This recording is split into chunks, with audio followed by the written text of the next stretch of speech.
Halo Sobat Cendekia sekalian, apa kabar? Kita bertemu lagi di video dari Cendekia Financial Center, di mana kali ini kita akan melakukan pembahasan tentang satu lagi eksperimen nabung reksadana dari saya. Ya, kalau selama ini Sobat Cendekia taunya bahwa channel ini hanya melakukan eksperimen nabung reksadana indeks BNP Paribas Serikati. Nah, tetapi pada awal Agustus yang lalu, saya sudah merekam dan mengupload video yang membahas tentang salah satu reksadana saham yang merupakan hidden gem bagi saya, yaitu reksadana saham Cipta OVO Ekuitas.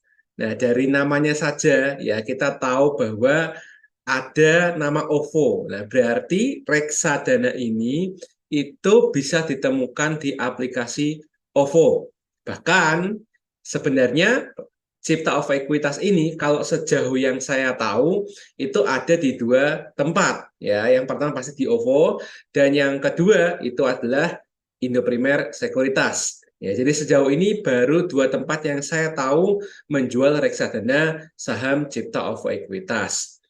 Nah, dan pada minggu lalu ya atau mungkin lebih tepatnya awal Agustus ya, saya juga sudah mengungkapkan rencana saya ya untuk mengubah ya investasi iseng-iseng saya, titip sendal saya di Cipta of Equitas itu menjadi program eksperimen ya. Jadi dimulai dari 1 Agustus sampai dengan 31 Desember 2023 ya, walaupun ya memang dalam perjalanannya sebenarnya saya sudah invest ini sejak 24 Maret kalau nggak salah ya, 24 Maret 2022. Jadi sudah 1,5 tahun yang lalu ya, cuma karena masih tip sendal belum niat. Nah, sekarang sekalian saja diniatkan dari 1 Agustus sampai dengan 31 Desember.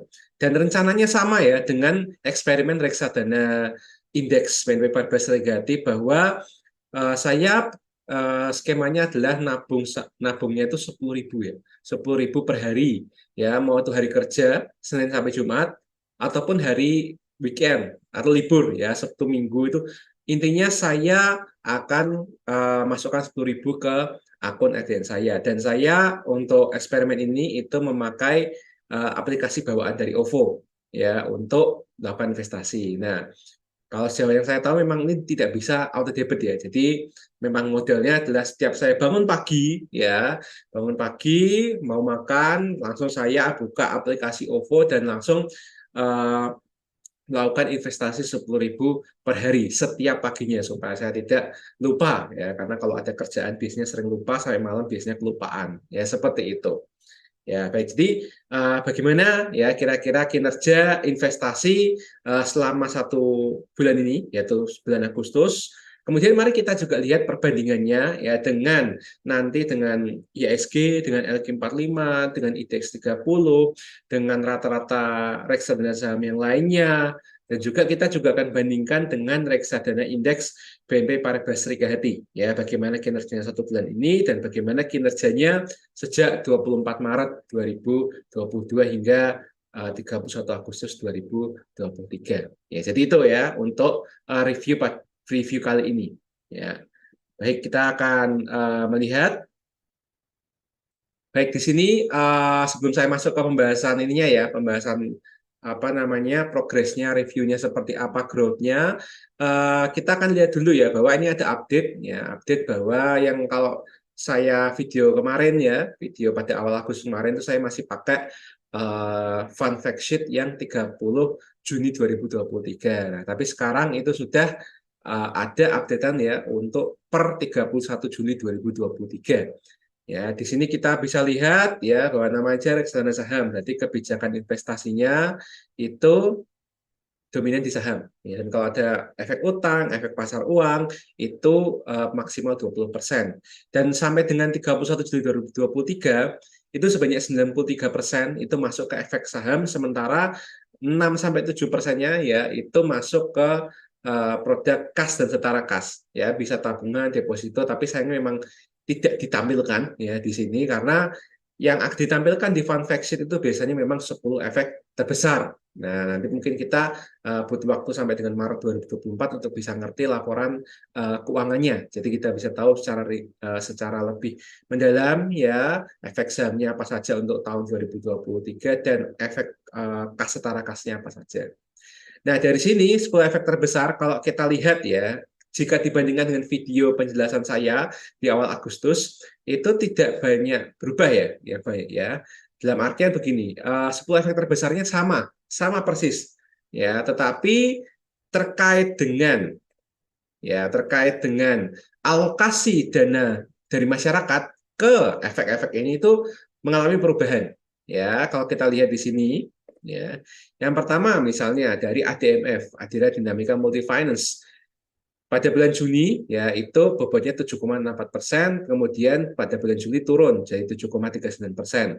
Bank Sentral Asia, Bank Mandiri, Bank Rakyat Indonesia ya pada bulan Juni itu bobotnya itu lebih sedikit ya daripada bulan Juli, mengalami kenaikan ya. Nah, terus kemudian kita bisa lihat di sini yang paling menonjol yaitu adalah MAP Aktif Adi Perkasa ya atau kode sahamnya MAPA. Ya, MAPA di sini itu langsung menempati urutan pertama ya. Jadi kalau bulan Juni itu urutan pertamanya itu adalah Prodia Widya Usada yaitu PRTA. Nah, sekarang Juli ya, per Juli 2023 itu yang paling besar alokasinya itu MAPA. Ya, terus kemudian Mitra Adi Perkasa ya, MAPI yang masih afiliasi dengan MAPA itu juga sangat besar ya naiknya ya. Dulu 5,9%, sekarang 8,8%. Ya, mungkin ini berusaha untuk riding the wave ya, yang terkait dengan emiten-emiten yang sifatnya growth. Oke, terus kemudian Ultra Jaya ini mengalami penurunan ya. Jadi kemarin Juni itu merupakan alokasi yang cukup besar ya di Cipta Ekuitas. Sekarang turun ya menjadi 6,35%. Ya, jadi bahkan ini urutan 9 atau urutan 10 ya kalau nggak salah ya. Seperti ini. Oke, kemudian dari Delta Jakarta tidak terlalu signifikan ya turunnya. Kemudian Indofood ya, Indofood cabai makmur naik tapi naiknya juga dikit ya. Jadi kurang lebih seperti itu ya. Jadi ada pergeseran ya. Pertama yang bank-bank itu dinaikkan ya porsi bobot ya investasinya.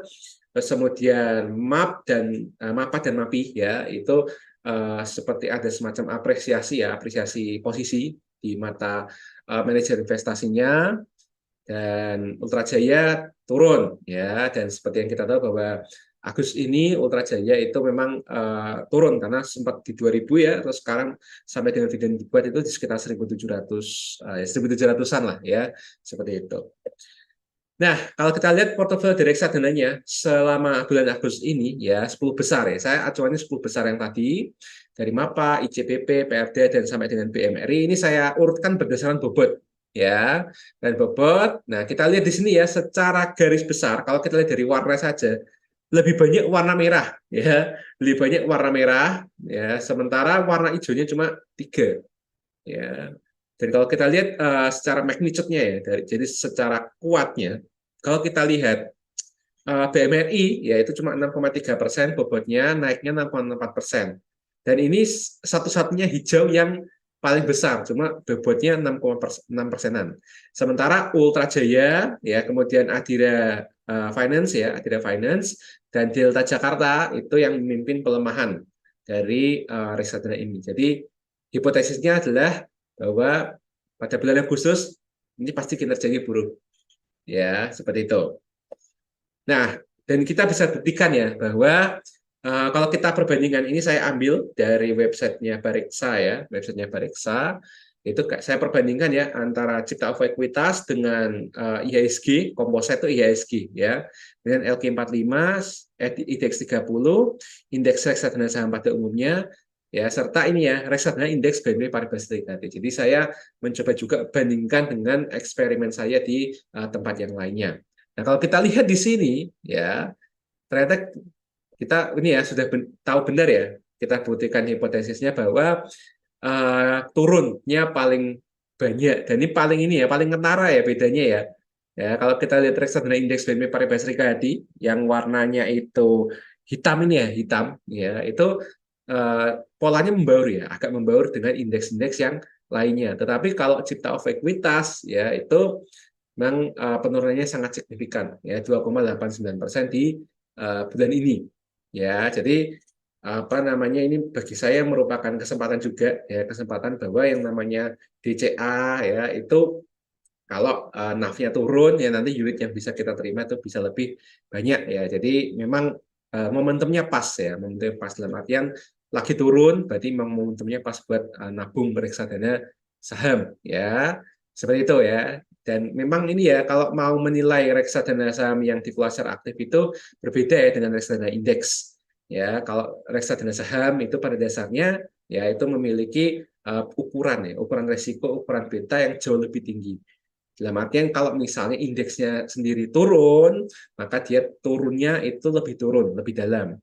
Kalau indeksnya itu naik, dia naiknya lebih uh, curam ya, lebih apa? Lebih to the moon. Seperti itu ya kalau saya saham. Nah, untuk bulan ini ya sayangnya kita itu berada di bulan yang bearish ya bagi saham-saham yang masuk di dalam apa underlying asetnya cipta of ekuitas. Nah, kalau secara jangka panjang bagaimana? Nah, kalau secara jangka panjang kita bisa lihat ya. Ini saya ini ya dari 24 Maret ya 2022. Jadi saya ketika pertama kali masuk ya di reksadana saham ini nitip sendal sampai dengan sekarang seandainya waktu itu saya itu memberanikan diri untuk langsung masuk banyak saya ya itu masih ya mengalami pertumbuhan sebesar 17,06% ya sampai dengan 31 Agustus 2023. Itu kalau saya berani waktu itu langsung all in semuanya.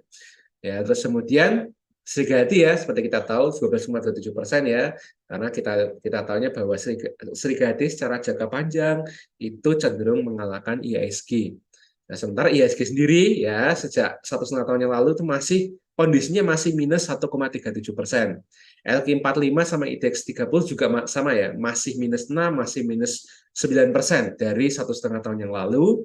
Kemudian indeks reksadana saham ya secara rata-rata ya rata-rata reksadana saham itu minus 5,07%. Ya, seperti itu. Dan sebenarnya kalau sobat cendekia tahu ya bisa memanfaatkan apa fitur perbandingan dari reksa ini bisa ke websitenya akses lewat PC ya itu bisa dibandingkan misalnya sama ya cara membandingkan ini tapi mungkin lebih diperpanjang lagi jangka waktunya misalnya 2016 sampai dengan tahun 2023 itu juga akan bisa kebaca bahwa secara jangka panjang ya baik cipta of ekuitas maupun reksadana indeks BNP Paribas Serigati itu kinerjanya mencolok lebih bagus ketimbang IHSG ya seperti itu. Nah tapi dari portfolio DCA saya seperti apa?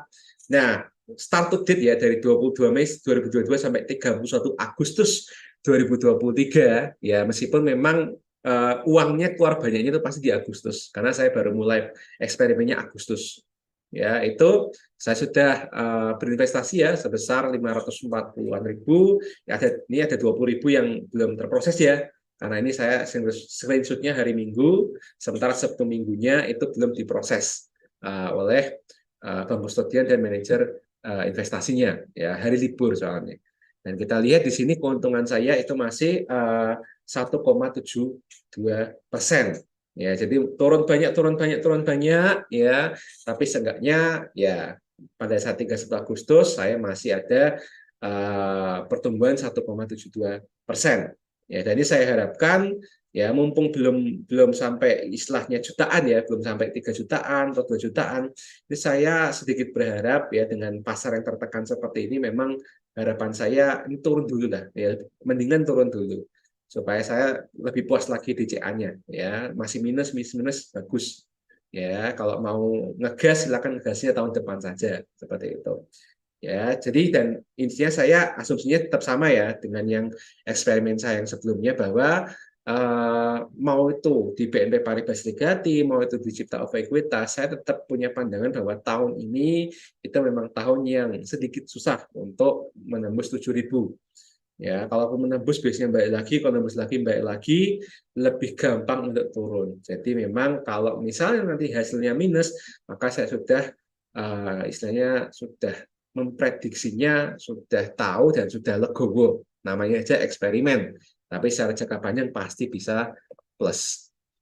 Ya, terus kemudian ya ini kalau dibandingkan secara langsung ya antara portfolio DCA saya ya yang saya melakukan nabung 10.000 per hari dibandingkan dengan kalau misalnya sejak 24 Maret kemarin ya saya langsung ambil berapa juta langsung masukkan ke sini itu growth-nya bisa seberapa. Nah, kita bisa lihat di sini ya bahwa kalau misalnya saya melakukan investasinya modelnya lump sum ya, itu naiknya 17,36% ya sampai dengan 31 Agustus.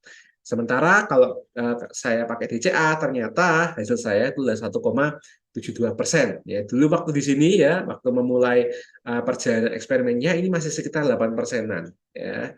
Nah, tetapi karena DCA model DCA apalagi nilai portofolionya juga turun ya karena banyaknya saham-saham yang turun di underlying asetnya, maka ya memang tidak bisa dipungkiri bahwa ini pasti akan turun dan turun terus seperti itu ya. Sampai kapan saya tidak tahu ya, pasarnya tidak mendukung. Nah, kalau IHSG sendiri dari 24 Maret sampai dengan 31 Agustus itu masih minus 1,37%. Ya, jadi nanti kan kita lihat ya, sampai dengan 31 Desember itu nanti posisinya seperti apa.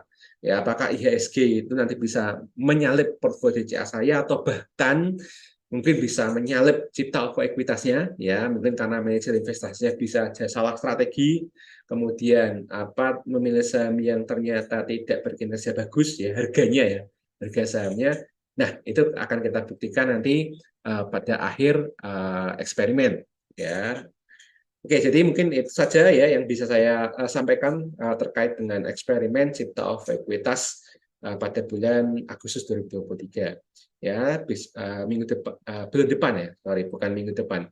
Bulan depan ya, kita akan kembali lagi dengan video yang mirip ya untuk membahas bagaimana perjalanan investasinya bulan September ya di cipta of ekuitas, perbandingannya seperti apa dan start to date-nya nanti juga seperti apa. Ya, jadi begitu. Nah, jika dirasa konten dari video ini bermanfaat ya, baik dari segi ilmu, baik dari segi motivasi untuk mulai menabung reksadana, silakan like video ini dan jangan lupa subscribe ya channel ini serta follow, aktifkan notifikasi supaya ketika ada video-video baru dari Cendekia Financial Center, para sobat cendekia sekalian tidak ketinggalan dan bisa segera menikmatinya. Baik, itu saja dari saya. Terima kasih sudah menonton video ini. Sampai jumpa di video selanjutnya di bulan depan. Cerdas keuanganmu, merdeka finansialmu.